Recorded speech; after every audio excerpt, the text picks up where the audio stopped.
ప్రభాస్ నటించిన కల్కి 2898 ఏడీ సినిమాతో బాక్స్ ఆఫీస్ వద్ద భారీ హిట్ కొట్టిన నాగ్ అశ్విన్ సినీ పరిశ్రమలో ఎంతో నిగ్రహంగా ఉండే దర్శకుడిగా పేరుగాంచారు.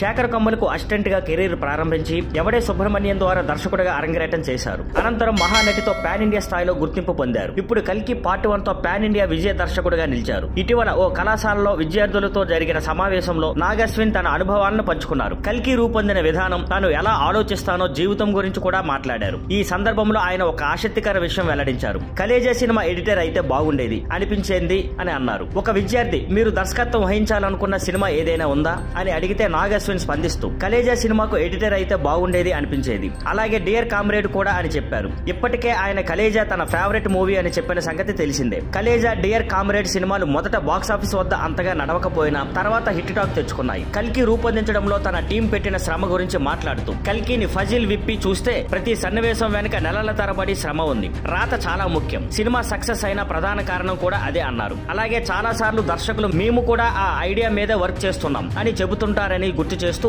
ఇది చాలా మందికి జరుగుతుంది. మనం ఏదైనా రాస్తాం, కొన్ని నెలల్లో అదే కాన్సెప్ట్ తో ఇంకో సినిమా వస్తుంది. 2008లో నేను మెమోరీస్ గురించి రాస్తుంటే తర్వాత ఇన్ సస్పెన్ అనే సినిమా వచ్చింది అని చెప్పారు. ఇటీవల నాగ్ అశ్విన్ జాతిరత్నాల్లో ఉపయోగించిన మారుతి 800 కారులో ప్రయాణిస్తున్న వీడియో వైరల్ అయింది. విద్యార్థులు ఆ విషయం గురించి ప్రశ్నించగా అది అంత ప్రత్యేకమైనదేం కాదు, నాకు ఆ కారు ఉంది, ఛార్జ్ ఉంది, నేను ప్రయాణిస్తున్నప్పుడే పక్క వాహనంలో ఎవరో వీడియో తీశారు అంతే అన్నారు. ఏఐ భవిష్యత్తుపై మాట్లాడిన నాగ్ అశ్విన్ కల్కి సమయంలోనే కొన్ని ఏఐ టూల్స్ ఉన్నాయి, కానీ ఇప్పుడు పరిస్థితి మారిపోయింది. ఇప్పటికే కొంతమంది ట్రైలర్లు కూడా ఏఐ తో చేస్తున్నారు, కానీ దానికి దిశ చూపే మనిషి మనస్సు అవసరమే అన్నారు. Thank you for watching. Please like, share and subscribe.